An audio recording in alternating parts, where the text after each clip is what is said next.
Hello! Hello, hello, I'm driving. Welcome back to Jules on the Couch. This is Jules on the roof. I was just filming an entire thing and it wasn't even recording, so this is my drink. I got a pecan crunch latte. It's absolutely delicious. This is my first time filming in the car, by the way, just so you guys know. So like, if the camera angle's not perfect, I'm sorry. First off, I'm driving from Sacramento back to the Bay Area. I was visiting a friend in Sacramento. I also have family there, and also my boyfriend's mom. I saw her. And she is spiritual like I am, and like is intuitive and like very in touch with her. What the heck was that? Oh my God. Very in touch with that side of her. And it's nice because we can like bond over it and talk about it, because you know, some people you can't talk about this stuff with because they don't believe it, they don't know, you know what I mean, like they're not in touch with it, so they don't know. And I was saying that people that don't believe in like spirituality or visions or, you know, being intuitive or manifesting or any of those things, people that don't believe in that, and then like even people that don't believe in God, I was saying maybe they just never chose to even try to believe it because nothing has ever happened in their life, or at least they haven't noticed it, where they'd be like, oh, that's God, or that's, you know, whatever, the spirituality, whatever you want to believe in, like that's a higher power. Like they never thought that because it's like they never had something prevalent happen where they would.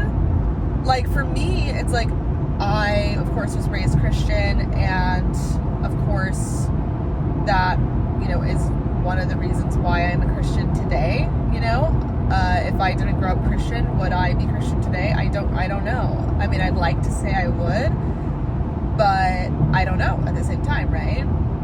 And knowing about Christianity from a young age, and then believing in a higher power at a young age, you're able to see when this like higher power is blessing your life or helping you or redirecting you. You can see it, you can feel it. You have like that fuzzy feeling, like you're in touch with your spiritual side, your intuition, like your emotions. You're in touch with all of that and in tune with it. So you're on like a higher like alert to noticing things that God is doing in your life. And I feel like people that don't believe in God, it's like they don't even get to experience that because they don't believe in a higher power, so they're not even noticing these like little things that happen, or this feeling that they feel. They might not know what that is, or they might have that feeling, like my boyfriend, for example, because he wasn't Christian when we first met. He is now, but whenever we would go to church, he'd go like, oh my God, he would get goosebumps, his like hairs on his arms would raise, he would get chills, the whole thing, right? And obviously I'm like, oh, that's his body responding to it, but he's like, oh wow, this is crazy, like he would get that. And it was honestly really cool to experience him, you know, having that, because it's such a great feeling. And especially when you're first coming around to spirituality and like a higher power, it's so nice when you feel it, because it's like, oh, I feel it. Because like the truth is, we can't see God, we can't see him. Like we can feel him. Oh my God, sorry, I'm in the fast lane, and I was going 70. Sorry, they want to go 80 behind me. The speed limit's 65, just so you guys know. But people in Sacramento drive crazy. I feel like now, since he believes in God, he knows where that feeling is coming from. Whereas someone who doesn't believe in God, sometimes they get that feeling, they're like, what is this? You know, what is this feeling? Why do I feel something? Why do I feel chills, you know? Because people are like going around me. I'm literally going 77 right now. Like, what do you mean? What do you mean? What do you mean? Guys, another thing I really want to talk about that I was thinking about lately, correct me if I'm not wrong, actually. I'm not wrong. I started watching Stranger Things with my boyfriend because he already watched all of the Stranger Things, and he was like, it's a really good show. I want you to watch it. Please watch it with me because a new season's going to come out, and he's already all the way caught up. He already watched all of it, so he wanted me to watch it. Thank God for him, because honestly, I honestly said no in the beginning. Because I don't know why that show always gave me such a dark, sad feeling that I couldn't like shake, because it's a sad show obviously, but it would like give me this eerie feeling, and I didn't really want to watch it. But then I ended up giving it a chance, and I'm really glad that I did, because it's such a good show. It's very creepy, by the way, very creepy. I'm like season 4, which I think, yeah, season 4, which is the one I'm on right now. As the seasons progress, it gets scarier. It gets terrifying. And the reason why it's so terrifying is because, number one, the directing is amazing, the acting is amazing, the storylines are amazing. Like, there's not one moment in that show where you're like bored. There's always action. Like, it's definitely a good show to watch as somebody like with a little ADHD. It will keep you interested. It will keep you hooked. And I'm so glad that I watched it. Just like other shows that he's kind of like made me watch. Not made me, but, you know, like recommended. And I'm like, no. And then I eventually watch it. And I'm like, oh, I get why you wanted me to watch this. Like Haunting of Hill House was a show that we watched together when we actually first got together. And it was right after my mom passed away. I drove up to Tahoe because he was living there at the time, and we spent like a whole weekend just like having so much fun and staying in like this little cute Airbnb cabin thing. And I was really sad, obviously, because it was like literally like a few weeks, maybe 2 or 3 weeks after my mom passed away. So I was like in need of an escape, and we watched Haunting of Hill House. And that show, yes, creepy, scary, whatever. But scary and creepy shows, they really make me feel seen in grief. And I'm going to tell you why. So in Haunting of Hill House, which I'm like trying to even remember this show, they just talk about, obviously a lot of people die, there's a lot of death, there's a lot of sadness, there's just a lot of that. Obviously people are being possessed, things are going on, but the way that it shows like the characters' emotions when they lose someone that's close to them, and you get to see those like raw, sad emotions, and you're like, this is exactly how I feel right now. Like, you feel seen, you feel like this is exactly how I feel right now. Like, you know what I mean? Because it can be hard to feel seen when you feel so sad. And it's like, you go out in the world, we don't see people crying on a bench at a park. We don't see people sad a lot, like comfortably out in public. No. Sad is an emotion that we literally all try to run from and hide from, and it's not normalized, because people don't usually say, oh, I'm sad, you know, people don't like crying in front of other people. It's very much like that. It's a feeling of like, I'm ashamed. Like, sadness is kind of like almost matched with being ashamed. So when you're watching a TV show and all you feel is like this horrible sadness, and you see it on the screen, you feel seen, and you feel like, okay, like I'm glad that this person knows how I feel, almost, even though it's a show, even though it's acting. That's how you know it's good acting and good directing. It's because it feels real. And Stranger Things is the same way, and I'm going to tell you guys why.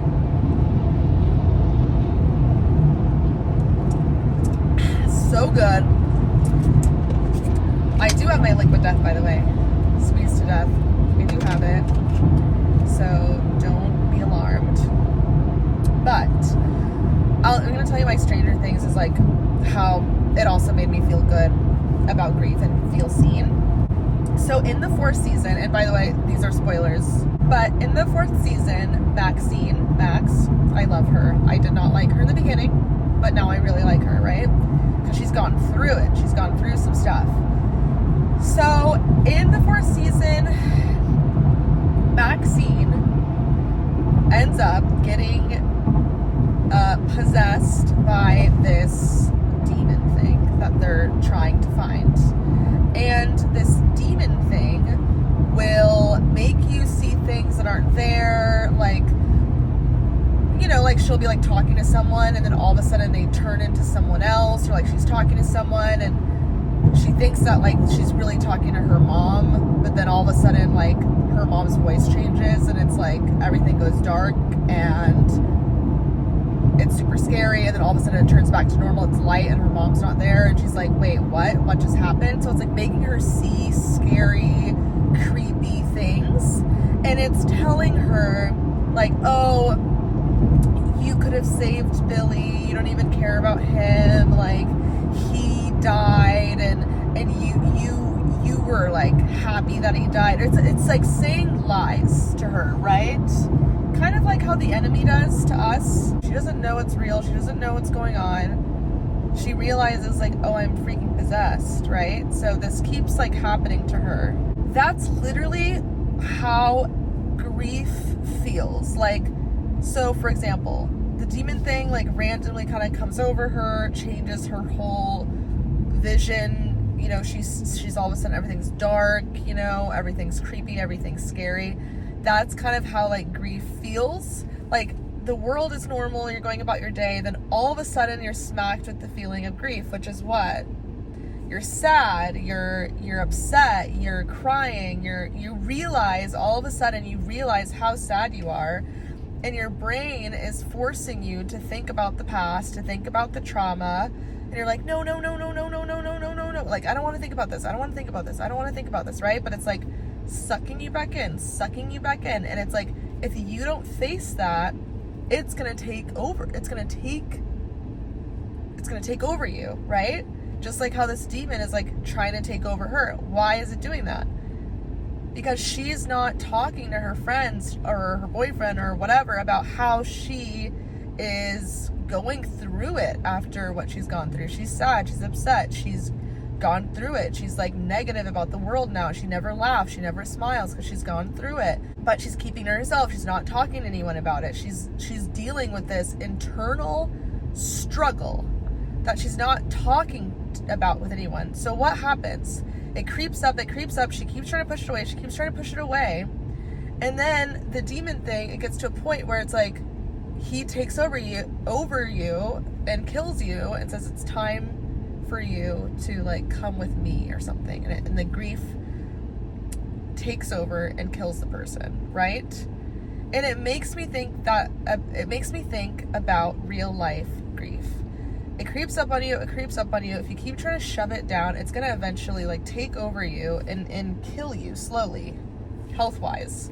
Because when you hold in emotions, when you hold in sadness, what happens? You eventually will get so stressed out, your body's holding onto all this cortisol, then you die.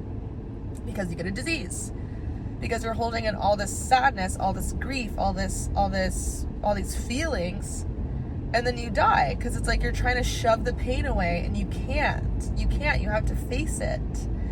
And so in Stranger Things, when I'm watching it, and I'm like, this demon possessed like already like a few people, right? Like 2 people he already possessed and killed. What were these 2 people going through? One, he, I think, got in a drunk driving accident and a bunch of people died, but he lived, so he was holding on to that, felt super guilty about that. The other girl that died, she was dealing with what? A drug addiction, I think. She was dealing with, I think, stuff with her mom. And she wasn't talking to anyone about it. She had a big smile on her face. She was a cheerleader, happy, whatever. When in reality, she's doing, drugs. She's trying to find a way to escape. She's dealing with stuff at home. She's not talking to anyone about it. She seems perfectly normal. If you were to like talk to her, she seems perfectly normal. And it's like, what? Like, you would never guess that she was going through something. But then this demon thing is possessing her, and it's bringing up what? The past, the grief, the shame, the this, the that. And you're like,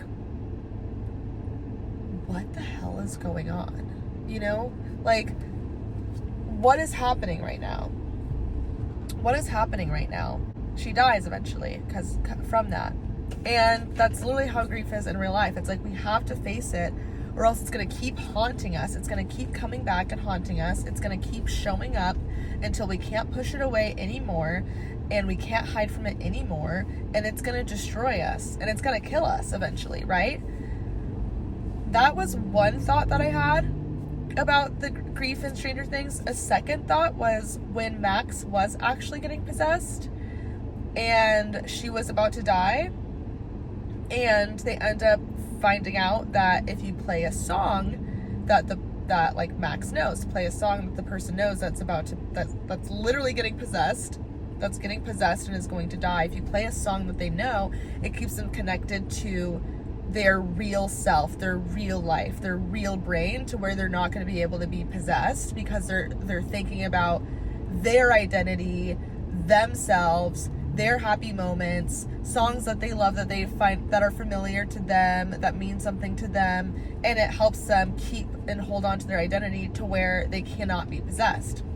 So in that moment, Max is literally about to be possessed and die. But then, like, in the real world, Dustin starts playing a song that she likes, and she ends up living and not being possessed. And when that happens, when they play the song, she has a bunch of memories, happy memories of when she was alive. So, like, shopping with Elle, hanging out with the boys, like doing, hanging out with her friends, whatever, right? So she's having all of these flashes. And then the grief, or the demon, can't possess her because now she's remembering her happiness, her life. That made me think about the demon could be depression, sadness, lies that the enemy feeds us, and also it could be negativity, and it could be, just depression, like trying to take over your mind. Like, depression could almost feel like this demon thing. Like, honestly, I know it sounds kind of crazy, but I'm just gonna say it how I say it, and my people will find me. Like, if you think this is weird, okay, there's weirder things. But the demon is almost like depression. Like, it's trying to take you over. It's trying to say all these lies to you, like, you don't care about this, you don't care about that, you're never gonna do this, you're never gonna do that, you're sad, you're this, you're that, you're lazy, blah, blah, blah, blah, blah. You're gonna be left in bed with your hands tied behind your back, and that's how you're gonna stay, and you're gonna die, and you're helpless, and you don't remember who you are, and you don't remember your identity, and you don't have enjoyment in what you like to do anymore. But then you have your friends around you. You listen to music that you like again. You remember who you are, and you start to have memories of happy things, happy memories. And you start going, oh my God, wait, like, no. Like, I want my life. I want my life back. I want to live. Life is so precious. These relationships, these memories, like, I don't want it to end. And you run after your life again, and you run after living again, and you remember who you are, and it's like that depression, once you start doing that, goes away. And this is what I'm thinking about it in such detail, because that's just how I am when I watch things. But that's why I feel like these scary shows and scary movies and stuff can sometimes almost make me feel more seen, because I can see in all the ways that it can relate to depression, that it can relate to grief, that it could relate to when someone feels like they're being literally held down. Like, I relate to it on such a deep level, and I see it from so many different, like, sides. Like, when I watch shows like that, I see, like, how each, thing can go with something else. So that was my thought.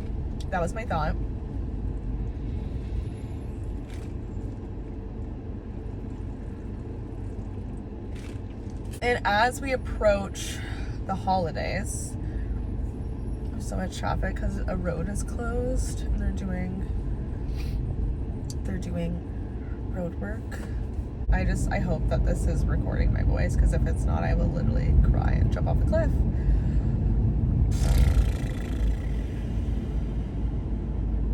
The reason why grief is at the forefront of my mind, I feel like, especially now, is because we are approaching the holidays again, and oh god, I have to get over. If you're somebody who's like gone through grief in your life, then you know when the holidays come around and there's someone in your family that's no longer there anymore, or a friend that you're close to, or like somebody that you would usually see during the holidays, when like that person isn't going to be there and isn't alive anymore, it's a very sad feeling. That's why the holidays can be particularly sad for me. Another reason why they're sad for me is because these are the months where I was taking care of my mom when she was on hospice, when she was literally dying. So it's like this time of year, it just makes me think of taking care of her and like just that dark time. And I'm trying to not see it that way. I'm trying to have a more positive outlook on this whole thing, but it's hard. It's hard. And sometimes when you're sad, you're kind of like, not to sound whatever, but it's like, I'm sad and I want to be.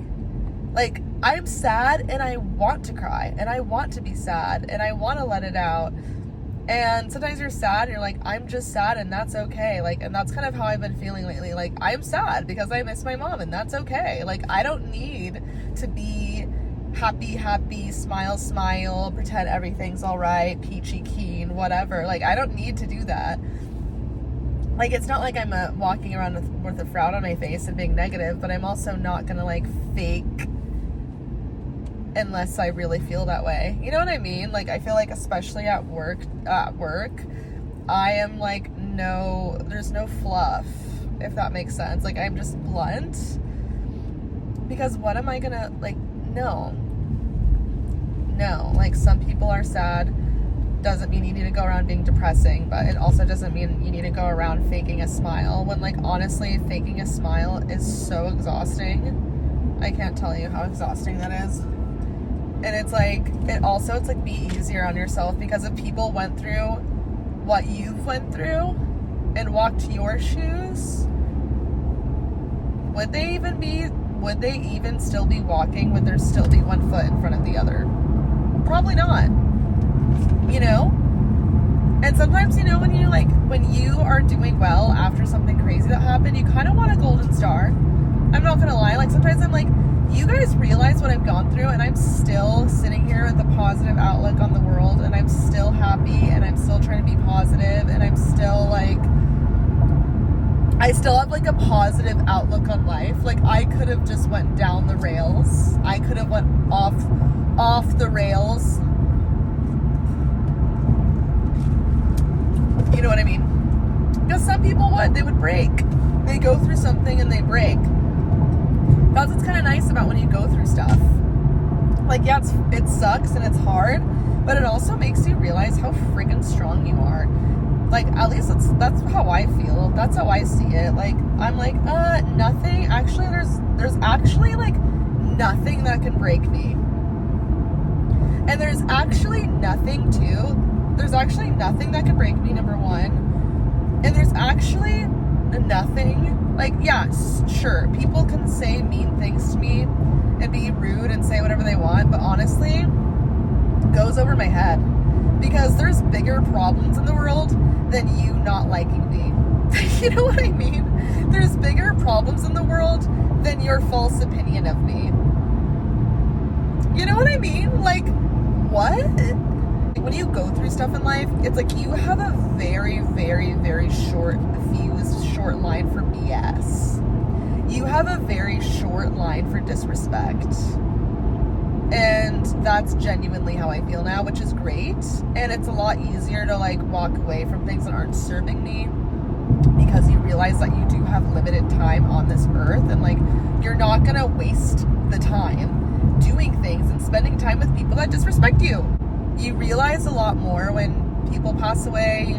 You realize a lot more, and maybe some people realize this before going through something, but you just realize a lot more about life and like people, and you're more protective of who you surround yourself with and who you're around and who you want to share your life with. And then you also care a lot less about what people think about you, how people feel about you. You don't care as much. You really don't. You're like, this is me, this is what it is. Don't like it, leave. Like it, stay, stick around, whatever. I'm not trying to prove myself to anybody, you know? And it's such a good feeling when you get there. It's such a good feeling. It's a freeing feeling. And that's something that I do have to thank grief for. Who would have thought I'd be thanking grief for something? I definitely didn't.